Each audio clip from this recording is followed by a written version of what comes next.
Hello, everyone. I'm Jim Garrison.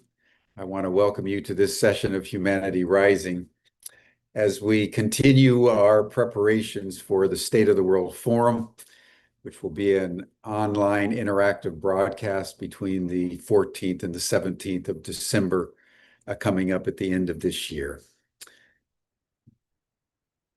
Today, I want to focus on the current state of our world as it relates to this larger issue that the State of the World Forum is seeking to convene a global conversation around. And that is that we're having four intelligences with us, and yet there's only one future. And the human condition in which we find ourselves, the human intelligence, that's us, is in very, very precarious conditions. And I want to dwell on the fragility of human affairs at the present moment by covering three aspects of major concern. First, the announcement on Truth Social a few days ago by President Trump that he is ordering the military to begin nuclear testing. Secondly, I want to talk about what is now beginning to take place in Gaza. And thirdly, I want to circle back to the United States for an update on the rising authoritarianism that is gripping the political establishment in the United States of America. We're in a very dangerous moment. When President Trump, without any consultation with Congress, with any of the specialists, at least that has been reported in the news, just announced casually on Truth Social that he was ordering the re-engagement of the United States in nuclear weapons testing. He escalated the dangers of nuclear exchange and the proximity of a potential third world war to even more dangerous levels than it already is. And I think it's important for us all to just sort of take a moment to understand the gravity of what's taking place. Let's start at the beginning. It was in 1963 when President Kennedy and Premier Khrushchev of the Soviet Union signed the Nuclear Test Ban Treaty. It was the first treaty that was ever negotiated to begin the process of eliminating nuclear weapons. It was very limited to above ground nuclear testing, but over the decades, it was signed by 187 nations around the world. The agreements were extended to include, by 1990s, a prohibition on even underground nuclear testing. So since 1992, with the exception of North Korea, there's been no nuclear testing by the United States, by Russia, by China, by Britain, by France, since the 90s. President Trump's announcement upends that in a very dramatic way.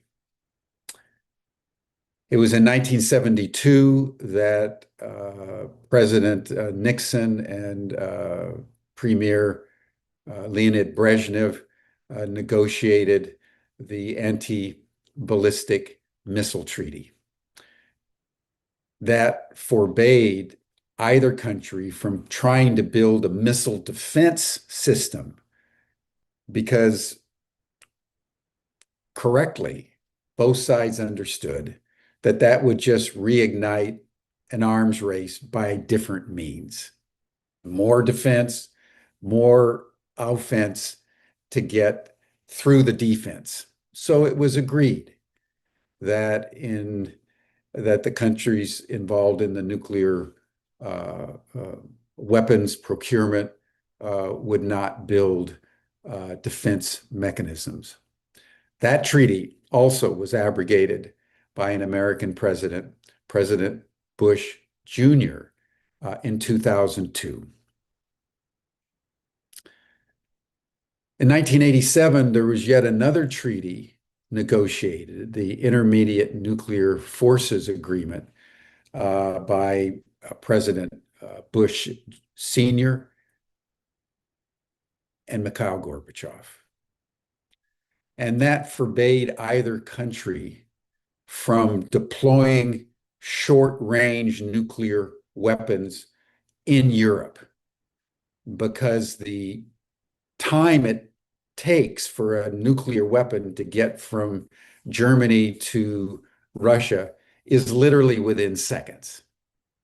So it was correctly understood, after massive protests throughout Europe against the cruise and Pershing II missiles, that both sides would not engage in the deployment of intermediate nuclear forces in Europe. And again, it was an American president, President Trump, in 2019, that abrogated the Intermediate Nuclear Forces Agreement and began to deploy nuclear weapons in Europe. Germany, Romania, and elsewhere. The Russians have been calling to every US president not to dismantle the Nuclear Forces Agreement, but to strengthen the nuclear reduction treaties. There's not a single instance where the Russians have engaged in an abrogation of a nuclear treaty or an escalation in the arms race.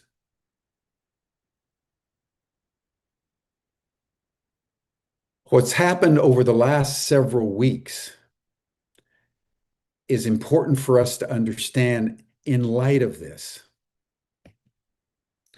There's increasing pressure on the Trump administration by the neocons, both in Europe and in the United States, to compensate for the fact that Ukraine is losing the war dramatically, with thousands of Ukrainians being killed every day, by escalating the nuclear tension. So rather than doing the obvious, recognizing that the war should be over and negotiating a peace agreement, the Europeans and the neocons in the United States, now led by Secretary of State Marco Rubio and various other people in the administration, have been pressuring to escalate toward the nuclear option. This is what the Tomahawk missiles have been all about. And before that, the ATACMS and the Shadowhawks and the other nuclear missiles were all provocations by NATO and the United States against the Russians. Why? Because these missiles are not capable of being operated by the Ukrainians. So what was developing was that Western European and American personnel were targeting, launching, and guiding conventional missiles without nuclear warheads deep inside Russia. And the Russians said, our war is with Ukraine. And if the United States and Europe start to enter in and actually deploy weapon systems attacking deep into Russia, that's a red line. And we'll consider that an act of war by the Europeans and by the Americans. And we may be forced to strike back,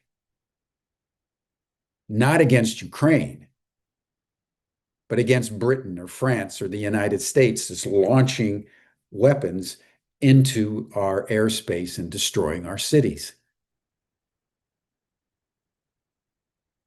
It's worth remembering that at no point during the Cold War, not once, did the United States or the Soviet Union deploy forces or even give weapons to proxy states like North Vietnam or South Vietnam or the various other places around the world where the superpowers were contesting influence and control. By agreement, they never gave their proxies weapons that could attack the other superpower, much less go in to the proxy state with US or European NATO personnel and fire the weapons going into the other superpower. That's been happening for several years now in Ukraine. And finally, last week, Putin gave several speeches, which he said, this is crazy. The Americans need to know that we are fully capable of protecting ourselves. And in fact, we have weapons now that can take the entire nuclear situation to the next level. And he talked about weapons that can create depth charges in the ocean and create tsunamis that go and wipe out the coast of the United States or Europe or anywhere. They have cruise missiles, which they've developed, that don't just go across from Siberia to Chicago in a straight line. They can be launched in Russia. They can fly without limit anywhere in the world and attack the United States from any vantage point. Think about that. They have the Oreshnik missile, which they demonstrated about a year and a half ago in Ukraine after the last US provocation of US personnel targeting, pushing the button, and guiding missiles deep into Russia. They sent an Oreshnik traveling, I think it was, if my memory serves me correctly, 10 times the speed of sound, moving so fast that its impact is the magnitude of a nuclear weapon, but without any nuclear weapon.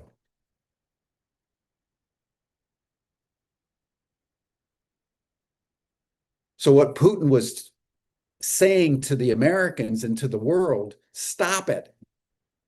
You don't want to go here. You do not want to do this. But the neocons can't stop. They believe in perpetual war. What they want in Ukraine, just so everybody's clear, they want a ceasefire. Why do they want a ceasefire? Because they want a frozen conflict, just like they have in North and South Korea. For 50, 60, 70 years later, there's still conflict. There's still massive militaries. There's the DMZ, which supports the military-industrial complex. That's what they want in Ukraine. And what are the Russians saying? They're saying the same thing since Gorbachev. We want peace. We want an overarching security agreement between Europe and Russia so that we can have peace. We don't want a frozen conflict for the next 50 years. And what do the Americans do after Putin's speeches? Instead of understanding what he's saying, all you hear in the American press is that Putin is escalating. And then Trump says, okay, we're going to start testing our nuclear weapons, which has nothing to do with anything, because by the time you test, it's going to be 3 or 4 or 5 years, but it escalates the tension and makes it virtually impossible for any serious discussion about how one really ends this conflict when there's no willingness on the part of the Western Europeans or the Americans to actually reach a solution that creates the conditions for peace. It's a total tragedy. It's a total unmitigated tragedy for the Ukrainians who are dying every day by the thousands as the Russians just keep pushing east. And the Russians have been making it clear they're happy to stop at any point for a real peace agreement. But that is falling on deaf ears. And the nuclear threat continues to escalate. We're now at 89 seconds to midnight, according to the Bulletin of the Atomic Scientists, and I wouldn't be at all surprised if they move it even closer. World War III could come out of the refusal of NATO and the United States to in any way lessen that conflict.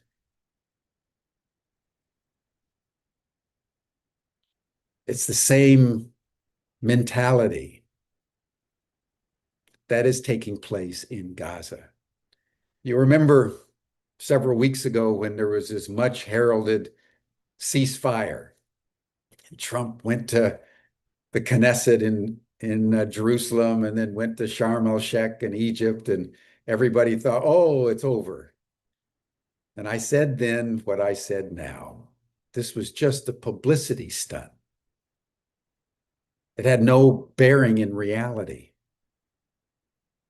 And a number of you wrote emails and had comments that why was I such a pessimist? Well, I'll tell you, several weeks later, what I predicted is taking place. Just yesterday, the Israelis killed another 100 Palestinians, with more being killed today. Steve Witkoff and Jared Kushner were on 60 Minutes on CBS the other day, and they were talking about the master plan for Gaza. And the master plan calls for all the Palestinians to be put in concentration camps, biometric concentration camps in the South. And then they're going to completely rebuild Gaza to a Trump Riviera, Israeli resort, and wait until they can force the Egyptians to accept all the Palestinians, which so far the Egyptians have refused. But with enough bribe money and with enough pressure, the Israelis and the Americans are sure that in the end, they can complete the final solution of the Palestinians and build Club Med. Extraordinary to watch this unfold right before our eyes.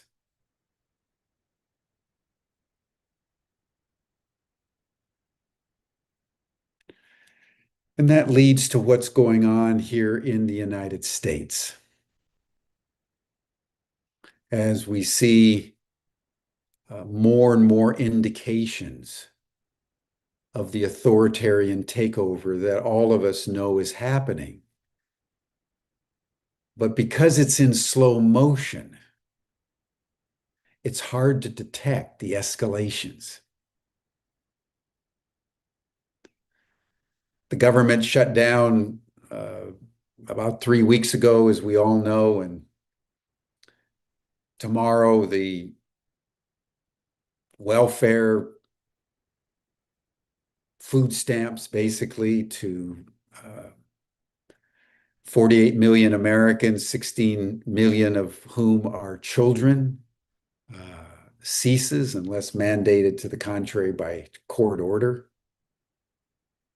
The Trump administration is saying that it doesn't want to feed the children because it wants to keep the money for an emergency. What on earth constitutes an emergency when 16 million children and many of their parents don't have enough money to put food on the table without support? It's extraordinary. I've made the point many times before that it's the same consciousness in Ukraine with the nuclear weapons escalations, with full participation in the genocide in Gaza, that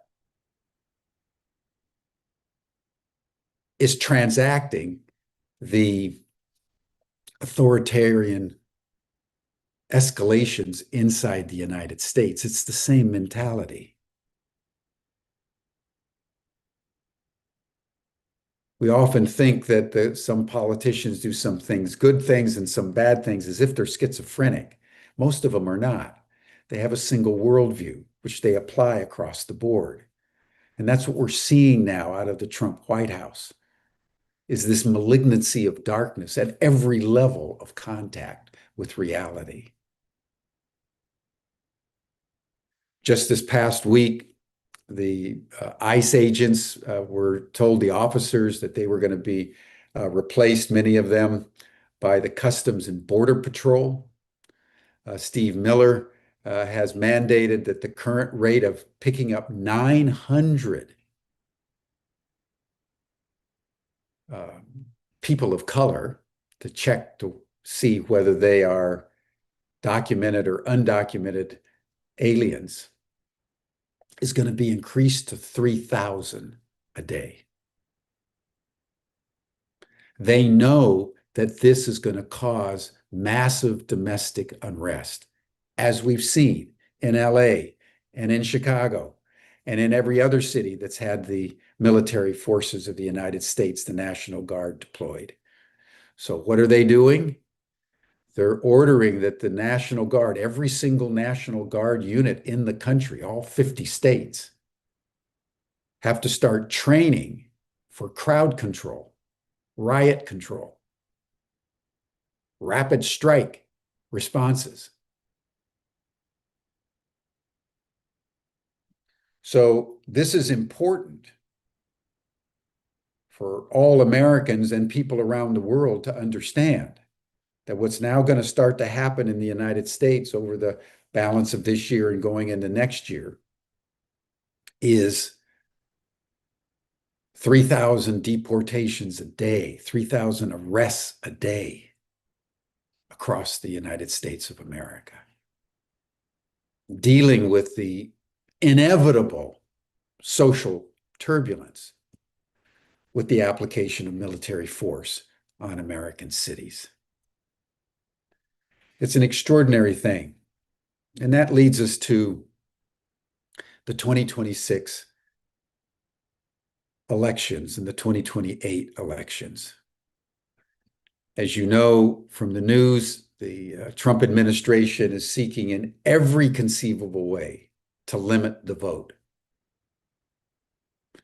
outlawing mail-in ballots, deploying restrictive measures particularly in states and cities, jurisdictions that have a majority of Democrats as opposed to Republicans, gerrymandering one state after another to increase the number of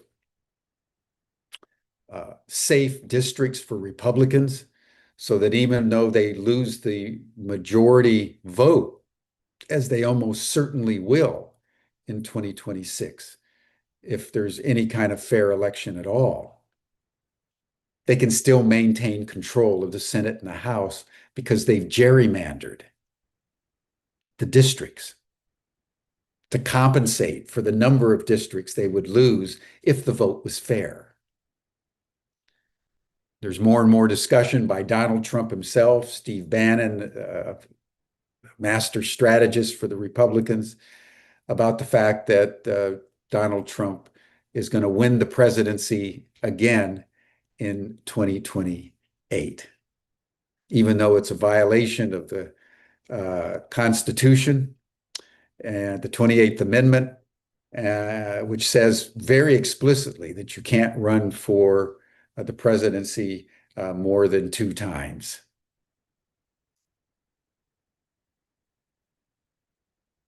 And Steve Bannon is saying, don't worry about it. We've got people working the problem.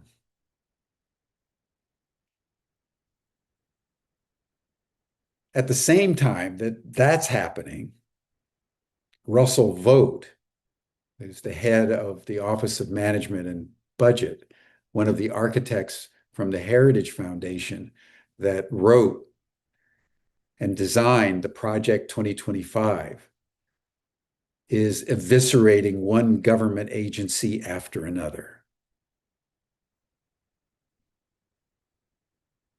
so that the federal government as an institution is eviscerated. This leads me to an analysis that I would like to put forward that I think is really important for us to bear in mind. It's clear to many observers that Trump is slipping into dementia of one kind or another, just like Joe Biden. The cognitive incapacities of Joe Biden were very apparent publicly as well as privately for several years. That is now happening at an accelerated level with Donald Trump. That's dangerous enough as it is, when the president, with his finger the closest to the nuclear button, is wandering around, as he was seen in Japan, not quite sure where he was anymore. Remember all those scenes with Joe Biden where he lost track of which side of the stage he should exit and would kind of walk around with a blank stare on his face? That's happening to Trump. So the courtiers, as happens in every monarchy, begin to seize control and use the vacant throne for their own purposes. And what's happening now in the United States, I would say, if there's 2 people in the Trump administration that control the domestic agenda, it's Steve Miller, the deputy chief of staff, and Russell Vought, the head of the Office of Management and Budget. They're implementing Plan 2025 through the OMB, and they're implementing the dragnet against people of color through Steve Bannon and ICE and the Border and Custom Patrols. Russell Vought is a Christian white supremacist, Christian nationalist, and Steve Miller is a Zionist, Jewish supremacist, nationalist. And that mentality is gripping the White House as the courtiers, people in the cabinet, seize control, as Donald Trump does whatever Donald Trump does. In international affairs, it's increasingly Marco Rubio, an arch neocon, an arch Zionist, an arch conservative. It's Marco Rubio that's behind the increasing conflict and escalations against Colombia and Venezuela and Cuba. He hates the current regime in Cuba. He's been wanting to overthrow the government in Venezuela for some time. And this is what we see. They're blowing ships out of the water without any due process. Little tiny little boats that they say are carrying drugs, but they're not big enough to make it from Colombia or Venezuela to Miami, but they're just blowing them out of the water in what is clearly extrajudicial killings. And now also in the Pacific, that's all Marco Rubio. That's the neocons. It's an extraordinary thing. And now we're going to probably witness over the next couple of weeks or the next month an attempted regime change in Venezuela, maybe in Colombia, as the United States continues its aggressive escalatory postures in Ukraine, in the Middle East, and now Latin America. It's worth remembering the Monroe Doctrine for a moment just to get a measure of how out of control this country actually is. You know, the Monroe Doctrine, articulated by President Monroe in 1823, basically said European countries, the imperial powers, stay out of the Western Hemisphere, and we'll stay out of Europe. Fine. Then beginning in the 20th century, when it was clear that no other power was going to try anything until Russia tried it in Cuba in the 1961-62 with the Cuban Missile Crisis, the Americans expanded the Monroe Doctrine to include any liberal, any leftist government, any socialist government, and overthrew one regime after another just because they didn't like the politics of whoever happened to be elected democratically. In Chile, for example, in 1970, 71, if my memory serves me correctly, with the election of Allende. Nixon administration, Henry Kissinger came in and murdered him and overthrew the government and instilled the military junta of Pinochet. That's happened dozens of times. And there's no particular reason other than the United States just doesn't like them. So this is way beyond the Monroe Doctrine. The president of Colombia at the moment is a young man who used to be a student activist. He rose into the ranks and became democratically elected, and he's trying to help the people of Colombia. He has liberal points of view, like, say, Mamdani in New York. And the United States wants to overthrow him and engage in regime change because they don't want the Colombians to experience what, God forbid, Zoran Mamdani might do in New York by offering free public transportation or rent control. That's considered communist and to be eliminated. That's why there's every effort in this country to make sure that Mamdani doesn't win And it's one of these flukes in history that the more they try to oust him, the more popular he becomes. It's really amazing how history can be inverted like that, as a great power seeks to suppress that which is true.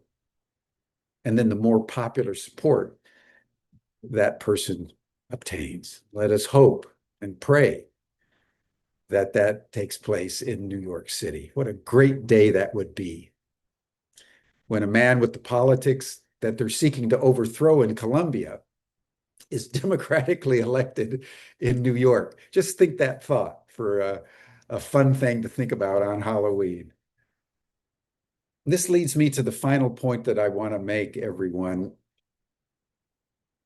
about the current state of the world in this moment. And that is that this is all predictable. This is what great powers do. At the last stage of collapse, after engaging in senseless, expensive wars like trillions of dollars in Afghanistan, more trillions in Iraq, overthrowing governments all over the world, upwards of 100 governments have been overthrown by the United States since the end of the Second World War. Take that in. 100 governments. There was nearly 70 covert overthrows between 1945 and 1989, and another 30 or 40 since then. Many don't even make the news.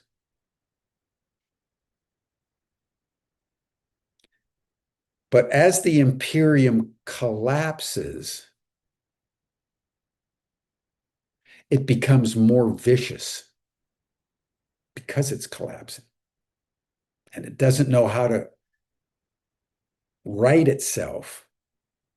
So it seeks more desperately to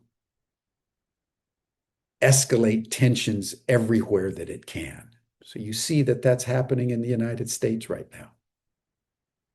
We've lost the war in Ukraine. China and Russia have bonded together in a grand alliance with dozens and dozens of countries around the world, 100 countries trying now to join the BRICS as the rising Asia, the global majority, begins to take shape. Israel is a pariah in the Middle East and is doing the same thing that the United States is doing. The more isolated it becomes, the more vicious it becomes. It's at war with 7 other countries in the Middle East right now. And it's plotting its next attack on Iran, hopefully with US support. It's come into the United States and is viciously suppressing any dissent, any of the Palestinian voices.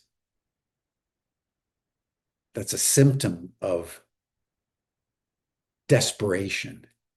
It's a symptom of an imperium very close to collapse. And that leads me to the State of the World Forum and what we're trying to do in December and between now and 2030. In our view, we are so far off center, as I've just described, that we are way past any particular solutions because the solutions have been here for many, many decades and many, many years, and they're just simply not being implemented. So we're juxtaposing, this is important, we're juxtaposing the first 2 of the most consequential truths of our time, that we're facing ecological collapse, and as I've just described, we're facing instability at every level of human affairs. That's true. We're juxtaposing those truths with 2 other truths. One is we've unleashed AI to make our situation even more complicated. And the US government is telling us that the ETs are here, non-human intelligences are here, cosmic intelligences are here.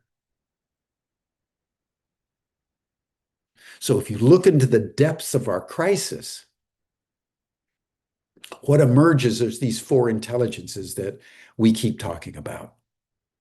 Human intelligence, which is really out of control, nature intelligence, and we are out of control with each other along the lines I just described, most fundamentally because we're out of alignment with nature.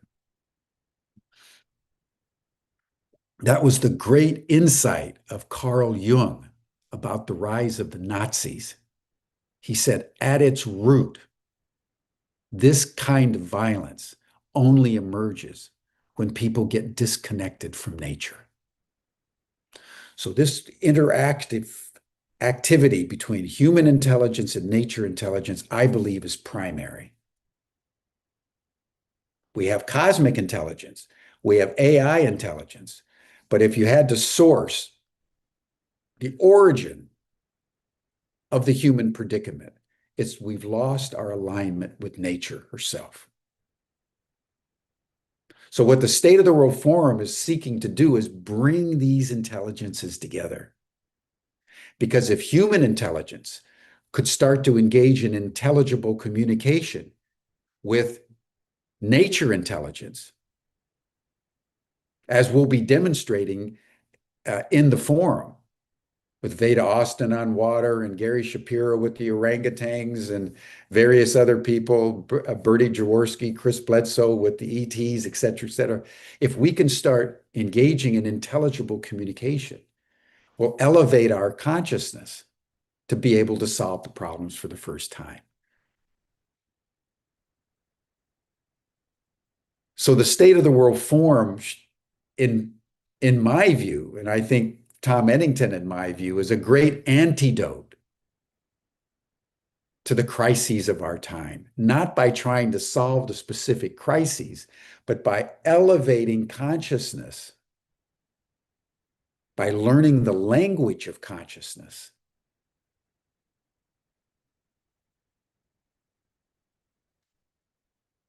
Thereby enabling us to tame AI. I don't believe AI will be regulated.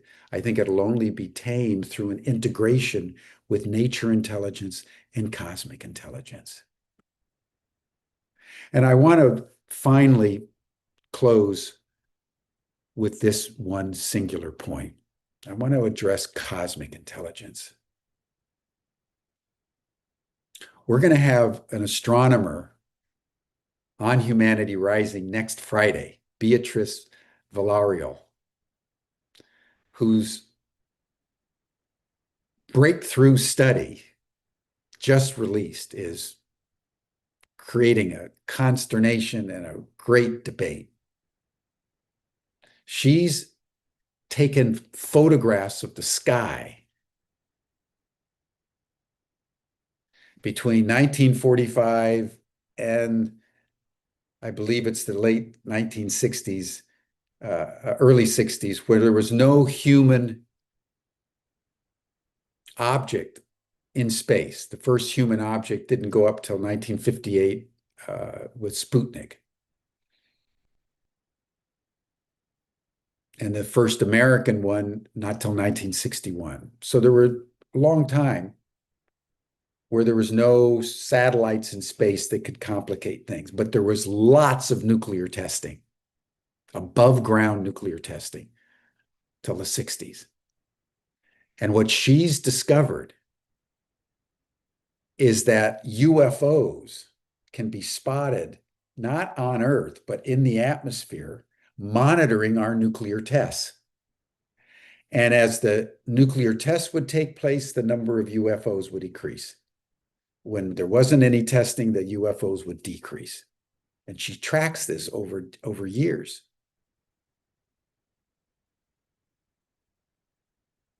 As we contemplate our predicament, What is emerging is that our predicament is actually being held by higher intelligences that are doing everything they can through the presencing of the orbs all over Europe, in New Jersey, at times of acute nuclear activity, escalations in the nuclear threat. That's also happening.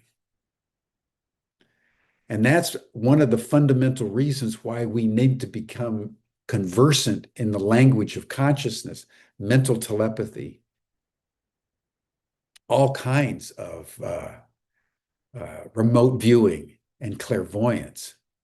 Because the quicker we can be able to engage in intelligible communication with the ETs and why they're here, which is to warn us about the nuclear weapons and our ecological destruction, the quicker we're going to be fortified